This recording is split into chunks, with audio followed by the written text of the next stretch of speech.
Hey, how's it going, everybody? Welcome back to the season 2 premiere of the Rust Belt Report here on Breakdown Buffalo, an affiliate of Buffalo Fan Base. And if you don't know already, Buffalo Fan Base is where Bills Mafia started. It's where the name started. It's where the culture of Bills Mafia as a fan base started. And so, welcome back to the season 2 premiere. Took a little bit of an off-season break, so that way me and 500 other Bills podcasters weren't all talking about the same stuff, but. We have some fresh new content that we're bringing to light for this season, and this episode is really the start. So for those of you that are here, you can see that I have with me a very familiar face to Bills fans. I have former Buffalo Bills running back Christian Wade with me live from Manhattan. How you doing, man? I'm doing good, man. Doing good. Like you said, just got here to Manhattan. It's like NFT Fashion Week down here at the moment. So I'm here with my wife, Lisa. We're about to go to an event tonight, and just enjoying the lovely New York weather as it comes down on us. Beautiful sunshine. Nice. I'm glad to hear. I'm going to be in New York next week. I'm going to Long Island for vacation. So hopefully the weather will be good enough for me as it is for you. But I just want to Yeah. thank you. I know that we had that there were some technical difficulties. Again, you're traveling, you're just getting into town. So I do want to thank you for fighting through that and being able to hop on and do this. That's cool. It's always a pleasure to do stuff for the Bills Mafia, man. Greatest fans in the land. So I'm happy to be here. I appreciate it. And I'm a big fan of you. We've interacted on Twitter a couple of times. I let you know again today. I do have your jersey. Oh, you do? I do, and I'm hoping to get the UK flag sewn onto it at some point here in the near future Awesome. to represent. So you do have a ton of That'd be fans great. out there for sure. And so speaking of those fans, speaking of Bills Mafia, really this whole thing is a conversation more than an interview. We want to get to know you. Obviously, right now you're not with the team, but we're gonna talk about how you got into rugby, that transition into the NFL, your time with the Bills, and then the future. And I know that you have to go. You're a busy man. You're going around. So I want to get through as much of it as possible. But so let's go ahead and get started. Rugby. Rugby is definitely something that I think is growing in the United States. I think you and just Bills fans knowing your history, I think it's definitely grown a little bit more, hopefully, just knowledge and awareness of the sport. But obviously, it's a global game. And so, tell us a little bit about how you got into rugby. But I mean, really, sports just in general. But rugby is obviously that transition period. So, how did you get into rugby? How did you fall in love with the game? Well, I've always been like a lover of sport from a young age. My dad was a keen footballer, soccer player. When he was younger, knocking about with a few different academies, West Brom and teams like that from a young age, and also very big into his athletics and stuff as well as a track athlete. So, naturally growing up, I took a liking to sports, watching him, play for his, five-a-side teams, 11-a-side teams. Um, and then, as I was coming through the ranks, I wanted to play soccer. And, I stumbled across rugby when I went to high school. And, the reason how I got into it was because I was like the fast kid running around, beating everybody in all the track events. And, you know, at, back at my school, I went to a grammar school, which is a charter school, and they don't play soccer. Their main sport is rugby. And Okay. so obviously naturally as a young kid, wanted to be the man, the boy about town. I was intrigued by the game of rugby because, I wanted to, you want to play the sport that everybody looks up to for the school. And because I was fast, they wanted to put me in the team. And, that basically led to me scoring a lot of tries like every game. And ultimately, that was basically the start of my whole rugby journey. So from rugby, obviously you've talked a couple of times about how your goal eventually was to make it into the NFL. But what was kind of your point where you were like, all right, I want to attempt the NFL. I want that to be my goal. I mean, growing up in England, playing an American sport is virtually impossible because of the collegiate system. So obviously in America, the way you get into the pros is through the college system, attending school, you know, getting the good grades, going through it, playing in the NCAA, under the NCAA, and then getting drafted into one of the leagues. Whereas in England, we have academies which are, subsections of the main, major teams for any sport. And those academies are what filter through the talent into the first team. So at 18, we go professional, regardless of whether you're at school or not. Okay. So, growing up, being in the NBA or the NFL or the MLB is just, unless you go to college in America, it's just not happening. So, a lot of us can dream about playing in those sports, but, until recently, it was basically impossible unless you went to college in America. But that's when, because of certain athletes who have gone over to play college in America and get drafted, other players who, have been playing football in other leagues around the world and then have, done a trial, been picked up, and they've been from outside of America. That's where the player pathway program was birthed. And that's where, the possibility for someone like myself wanting to, try the NFL came about. Awesome. So through that, I mean, obviously, I mean, you're not cut off from the rest of the world. So was there a favorite NFL team or a player growing up, like someone? And I mean, it doesn't have to be, the running back position. We'll get into that a little bit. But Yeah, was there yeah. a team or a player where you were like that? That's my favorite. Everybody's got their favorite. So I mean, to be honest, like growing up, I don't know any NFL players. We just seen, a lot of movies about NFL and stuff like that. Um, and everybody knows Brady. I'm trying to think of what like Aaron Rodgers was a name you'd hear growing up. Um, like Deion Sanders, Barry Sanders. There's a couple names that would fly around, but we wouldn't really know what they would look like or maybe what number they would wear. But there was one person who did stand out from the old game on PlayStation called NFL Blitz was okay, Urlacher for the Chicago Bears. That's wow, one that's one name that always stood out like as a the first person whose name I saw on the back of a jersey. The earliest memory I can remember is like Urlacher, Chicago Bears. I can't remember the number though, so don't test me. it's fine because I don't know the number either. But I mean, that Brian Urlacher is a fantastic guy to kind of have as like your most standout or whatever. I mean, he's correct. I mean, I think he's in the Hall of Fame, Professional Football Hall Hall of of Fame. Fame. Uh, Yeah.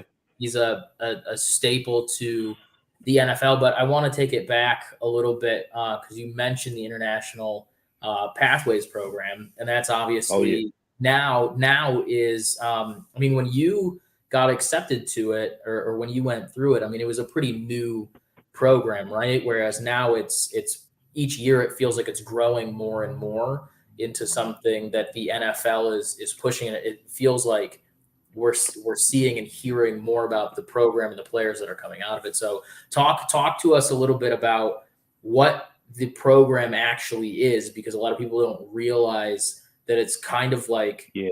a mini it's a mini NFL camp pretty much for that transition. Or maybe I'm wrong and you're about to correct me.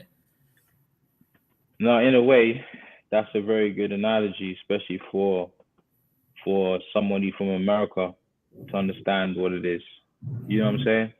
Yeah. Because, like I said, with the two different sporting systems, and obviously just being from England, there'll be different terminology we use for stuff within sports that wouldn't make sense to somebody from America. But the way you put it actually makes sense because ultimately the pathway program, like I said, is a route to the NFL for anybody who doesn't live in America and doesn't attend a college in America. So that means that they can't be drafted into to the NFL.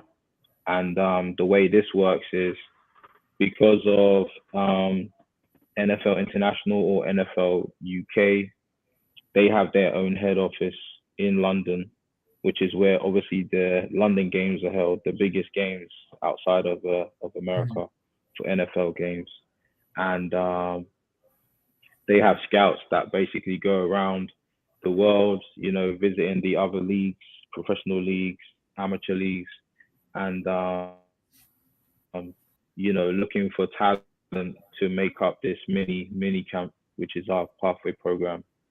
And they usually choose between 8 to 15 guys, I want to say, and those 8 to 15 guys will go attend this mini camp and basically get put through their paces for 4 months. Now, those kids or guys, they're not all kids. The guys who go onto that pathway program are obviously handpicked, and obviously making it to that stage of 8 to 16 people is like extremely hard. Right. Because it's not just England, it's everywhere. Australia, Hong Kong, all of Europe, UK, Yeah. South America, like everywhere. So um, Africa, of course.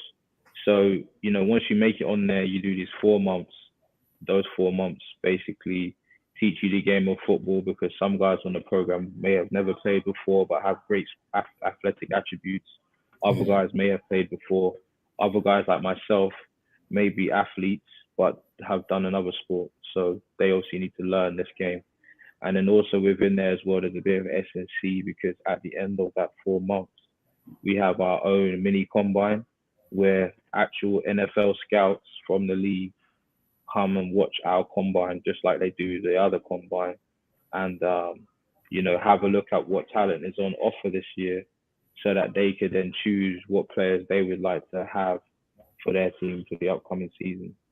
And that's basically what the International Pathway Program is and how it works. And so what you're saying is because I was under the impression, and I think a lot of other people were too, um, you're not like assigned to a team. So what you're saying is did the Bills essentially like draft you onto their team? Yeah, so basically what happens is it's to be honest, I don't know all the ins and outs, to be honest. But I know there is a process of the combine, like I explained, Mhm. where the NFL scouts will come down and have a look at what talent is on offer. Then, depending on who likes who, teams would then opt in because remember every year there is a specific division that is eligible to have to choose from the pool of Right. talent that year. So of course a division only has 4 teams, right? So you could send a scout down there, like some of the guys, but not everybody in your division opts in to want to have one of the players. And so then in turn, you don't get to pick somebody, if that makes sense. Whereas another division may have, all the coaches like, yeah, we want to take blah, blah, blah. Then from there, they would then say, okay, from the bunch, who do you want? And so it's a mixture of, you know, all the teams having to agree that they want to opt in for that division that year. And then obviously from the NFL UK side, they would obviously give their feedback on who they would want to push forward as well, I believe, which only makes sense, which of the group would they are their best guys, because they're obviously going to have some guys who they would think would do further or do well, you know what I mean, if they were to get picked up. So yeah, I think it's a mixture on both sides really, where it's not just right. Here's a player, you're taking him. The teams obviously have to choose who they would like to bring into their setup because it's not a like a charity case. It's not. This Right. isn't. We're not doing it for fun. And at the same time, it's the NFL. It's a business, so you can't just have any random dude just come in and play because to be honest, it is a health hazard. I mean, someone quite literally could get terribly hurt. So it has Right. to be of a certain standard so that the machine can keep operating. So, and I don't know exactly where this is going to fall, but I want to go ahead. I actually want to skip over one of the questions I was going to ask to kind of ask this, but did you want the RP or the RP, the RB position? Was it just a natural fit because of rugby? And then also, is this something that gets figured out while you're in the program, or when you get to the team, does the team kind of figure out where you're such a like a good fit? So it's kind of like I said, for me it's different because you know they kind of had to look at me and think what would best suit me because I don't know the game. I can't just pick a position because I don't know what that role entails. Yeah. So they kind of looked at me because obviously the NFL in the UK came to me because obviously as you know I'm a rugby player, so they came to me saying that they think I have a shot in making it in they think I have a shot in making it in an NFL team and doing very well. And so when they came with that opportunity, it obviously came with playing running back or slot receiver, and even if those positions come later, like a kick returner or punt return, is something that we think you could go in and do straight away. So that's really kind of the position was picked for me, but it was a natural fit. Let's put it that way. Okay. Unless you disagree, mate. No, I listen, man. I mean, obviously, as a guy with the rugby background, I feel like running back was such like a natural fit for you, Mm, and just this, especially with how physical playing running back is. I mean, now that mm, you've done both rugby and the NFL, obviously there are some differences. There are some equipment differences, yeah. but it's still extremely physical. I mean, guys want to drive you into the ground, and so I think it was an absolutely perfect fit for you. And then those obviously we'll get into discussing more how close you felt, or maybe you were like a spot or two off from making the 53-man roster, but like those two, especially the touchdown in the preseason, where I mean you just just burned down almost the half the field, more than half the field, and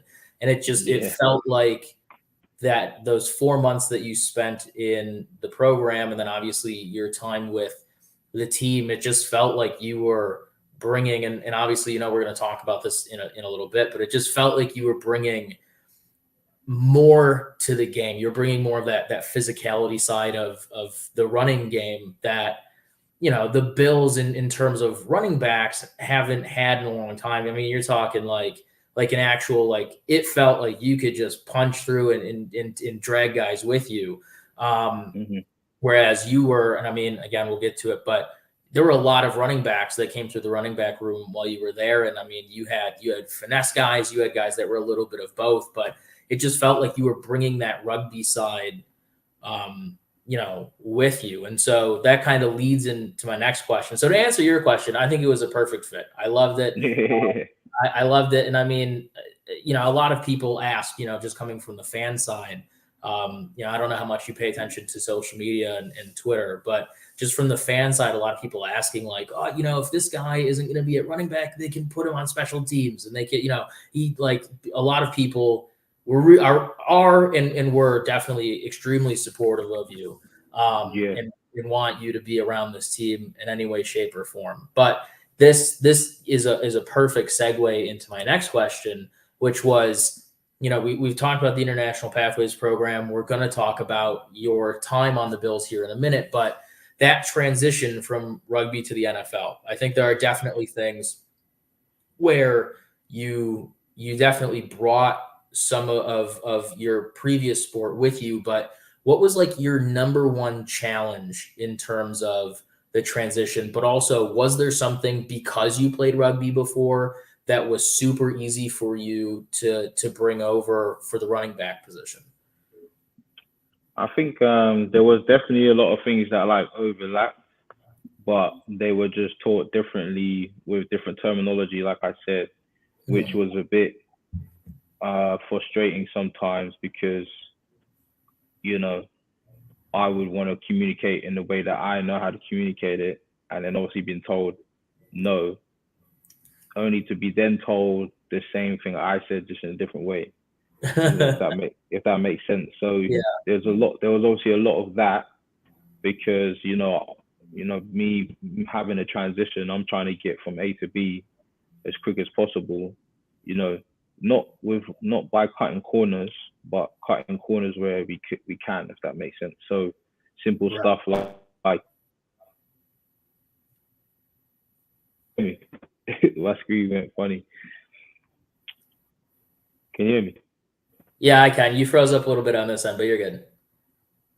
Yeah. So I said simple things like that where we could say, okay, this is what I'm saying. They could say, yeah, that's correct, just so that I can actually interpret in my head. I feel like that would have helped a lot. But to actually give examples, sorry, I'm rambling on there. Blocking was something I needed to get used to.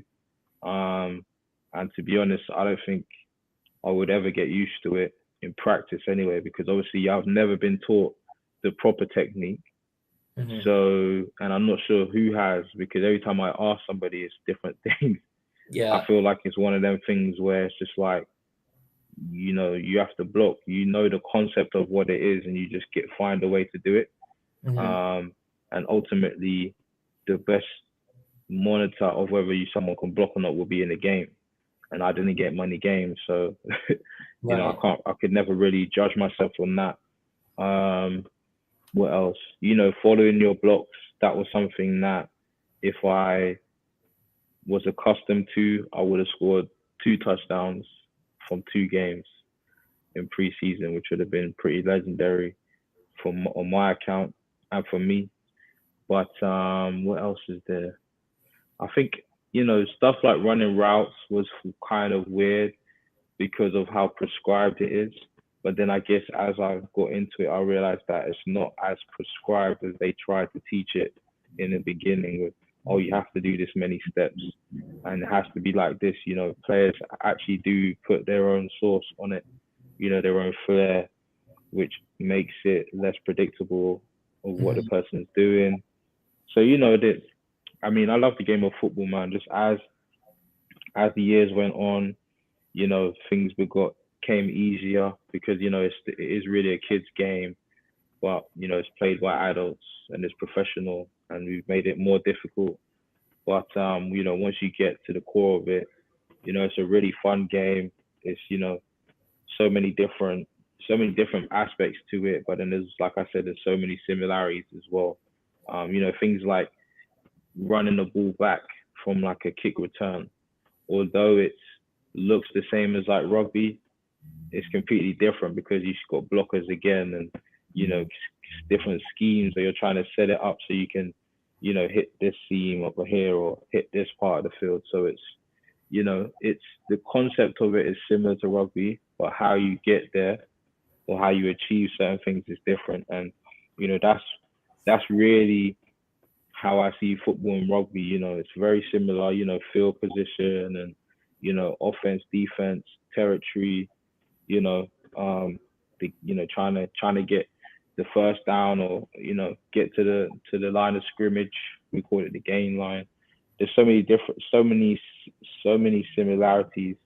Where it's all the same concepts. You're trying to play in different areas of the field. You're trying to get to certain areas of the field, but the way that you get there is where the change is a little bit. But as you play and you do it and you do more reps, it just starts to flow and flow. That's why I was so upset this last season, because it was my third year, and I had so much I had learned over those 2 years, and I was ready for season 3 to kind of show everybody what I've learned. You know what I mean? Because if I was able to do that in year 1, just imagine what I would have been able to do in year 3. Right. And so that's actually kind of a better or a perfect segue. I'm going to skip over one question. We'll go back to it, but just give us a little insight if you can. How close were you, or if you didn't know, How close do you feel like you were to making that 53-man roster at any point in any of the seasons? I mean, to be honest, I never really knew. Okay. And it's partly because of my lack of experience. And two, I mean, I think just the position I'm in, I was never really in contention for it, if that makes sense. Because as everybody knows, with any team in the NFL, everybody's got almost like a 3 or 4 year, like, Mhm. what would you call it, like Super Bowl run or an opportunity to build a team, players, and then go for, some type of championship, right? And so when I came in, I was, towards the well, probably towards the middle to the end of, well, not end, but towards the middle, I would say, of kind of that era, right? Well, actually, Mhm. probably towards the end, because now, as you've seen, there's a lot of players that have left, a lot of new players coming, a lot of coaches as well. So it's like, there has been some changes, but ultimately, I think that, I don't think I was ever close to making a 53 as such, just because we already had players there in my position that they had already, kind of groomed and invested in. But I was a very worthy backup. And so, you know, with the pathway program, just to go back to that for a second, one of the rules were that if you didn't make the 53-man roster at the beginning of the season, and which meant that you were now on the practice squad, but as the extra man, because you could either be regular practice squad or you could be the extra man or the exempt guy. If you were made the exempt guy, then you couldn't be cut from the team and you couldn't be elevated into the 53-man squad either. So for my first 2 years, I was subject to that.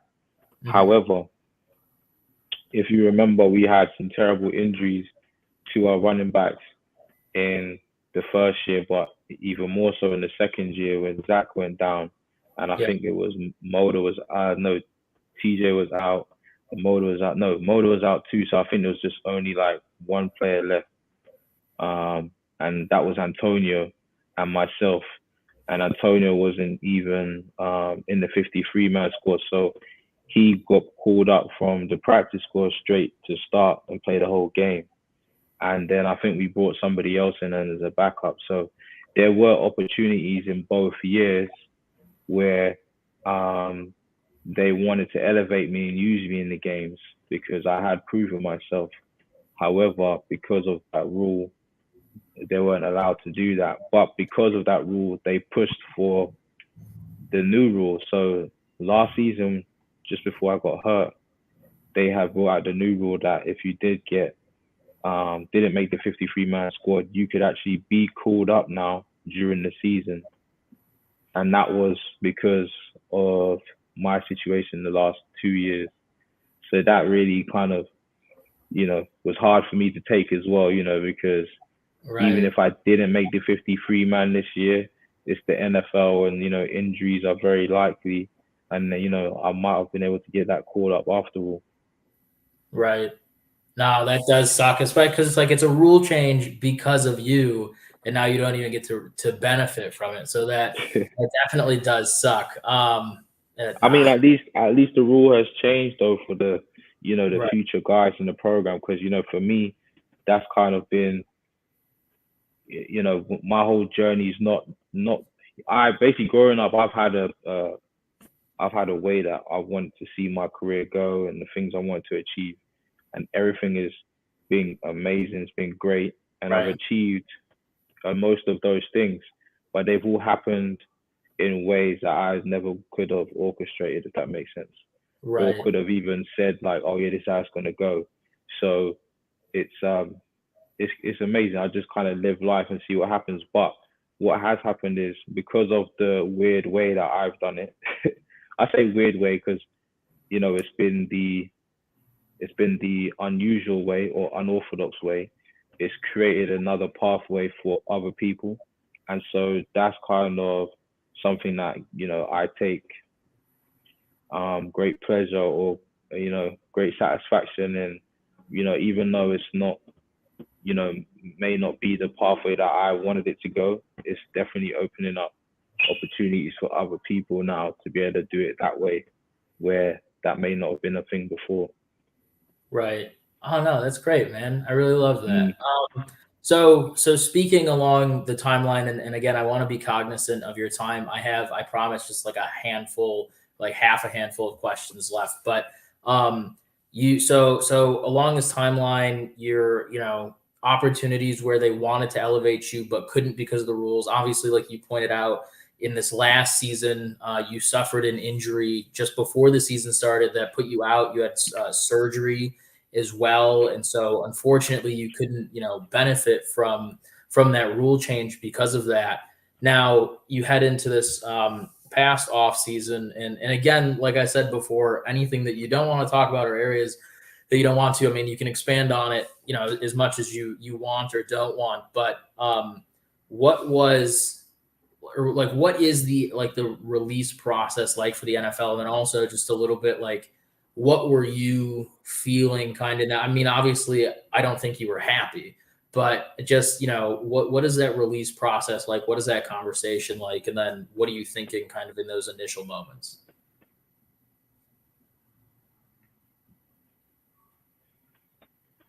Sorry, bro. The signal is not great. Can you repeat that again, please? Yeah, no, it was definitely, I could see it on the screen here. I So can yeah, see your so question now, actually. Yeah, so again, just like obviously you're not happy. Correct. You're not going to be happy, but just a little bit about, what is that release process like, and then what were you feeling when you heard the news?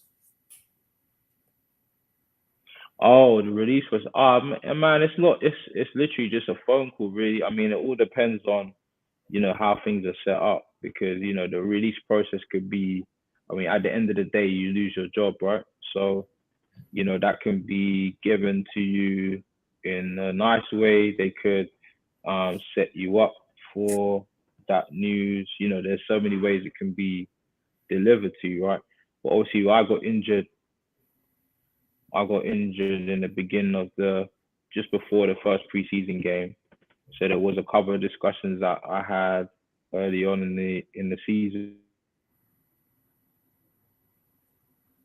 I was trying to come back from injury, because that was obviously the first point of call. Then obviously after that we decided to get so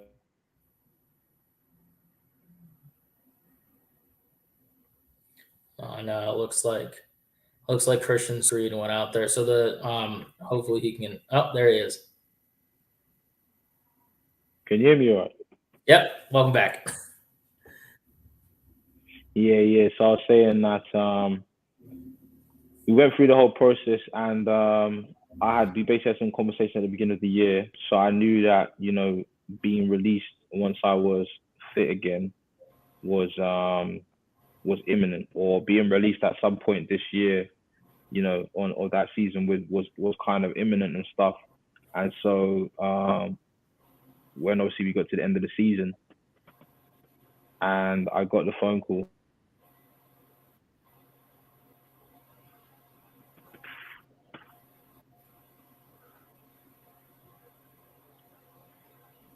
You there?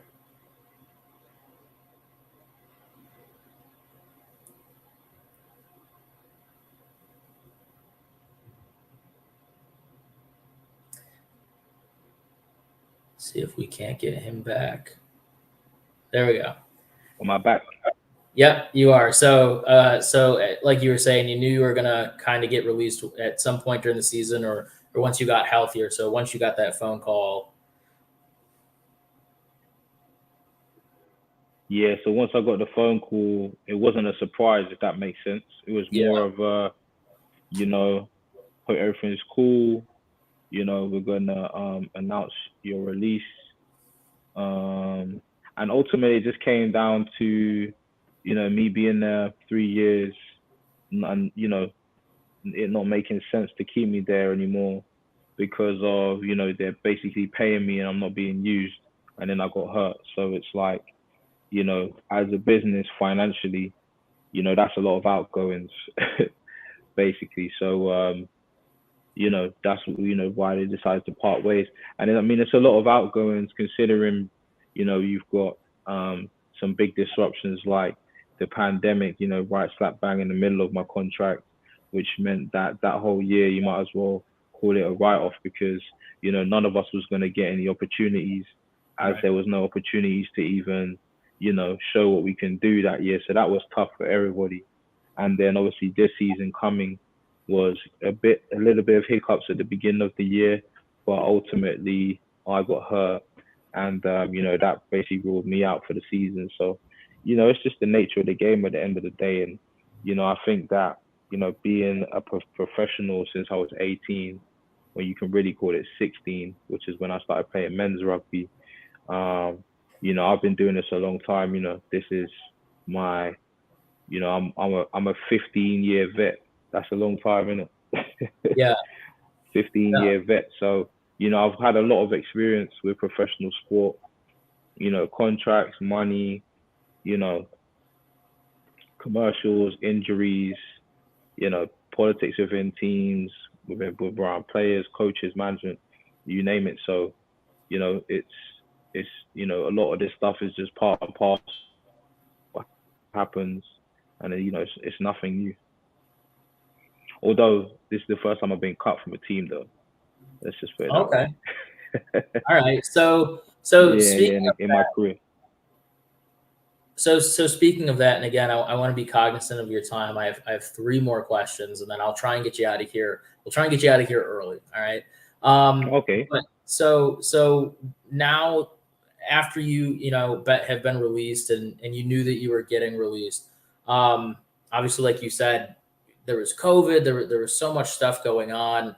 Now that it seems like we're getting kind of out of that, we've had the off season. We're heading into the beginning of the year. Have you heard from? I mean, this could just be a yes or no question. I mean, again, it's completely up to you. But have you heard from any other NFL teams about an interest in bringing you in? Well, right now I'm in a weird kind of position where I'm speaking to, a couple of teams in not just NFL but in rugby. Um, just looking at a couple of options there because I'm reevaluating what my goals are, to see what I want to do next. Because ultimately my biggest thing is, like I said, I've been playing sport a long time.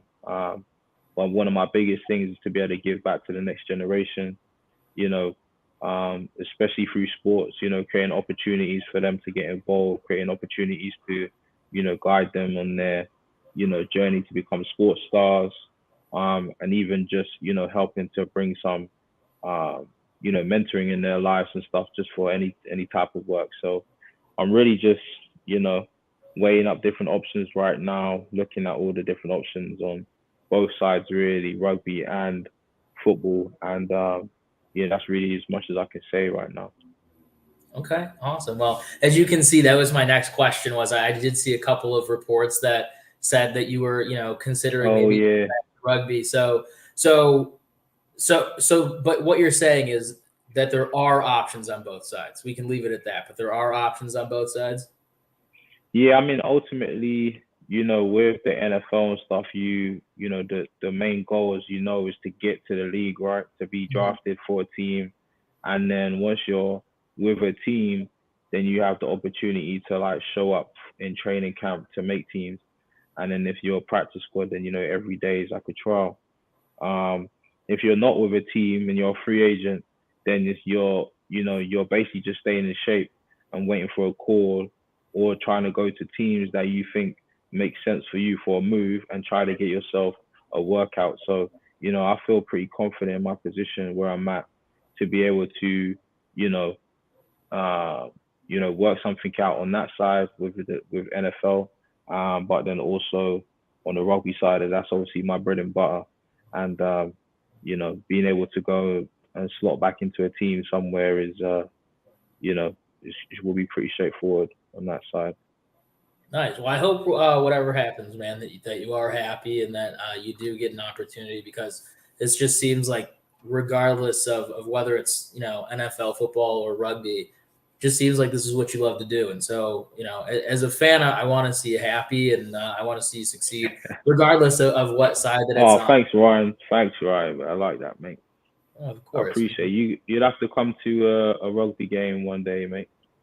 Dude, I would absolutely love to. I will say this though, I'll be straightforward. Not a big fan of flying. However, my cousin is married to her husband is from Spain. Okay. And his family wasn't able to attend the wedding because it was during the pandemic. So there's going to be a wedding in Spain in the next couple of years. So there's a chance that I Okay. will be over in a different hemisphere at some point. So if you're back in rugby and you're playing, I will make it my point to come catch a few matches. Wait, just send me a message, mate, and we'll get it all arranged for you. And I'll see if I can get you a one of my jerseys from rugby because I'm sure you've got loads of Bills ones. Oh, Um, dude, I have enough you jerseys know, where to send I could wear one a week for the season and not wear the same one. It's crazy. There's too many. That's nuts. It's too many. I appreciate it, man. I definitely appreciate that. And then one final question, and then we'll get you out of here because again, you are a busy, busy man. But if the Buffalo Bills, if Brandon Beane picked up that phone and said, "Hey, we need someone who knows the system, who we know can come back in here and make an immediate impact. Can you come back?" Would you come back to Buffalo? Mate, if Big Baller Bean gives you a call, mate, there's only one thing you can say, you know what I'm saying?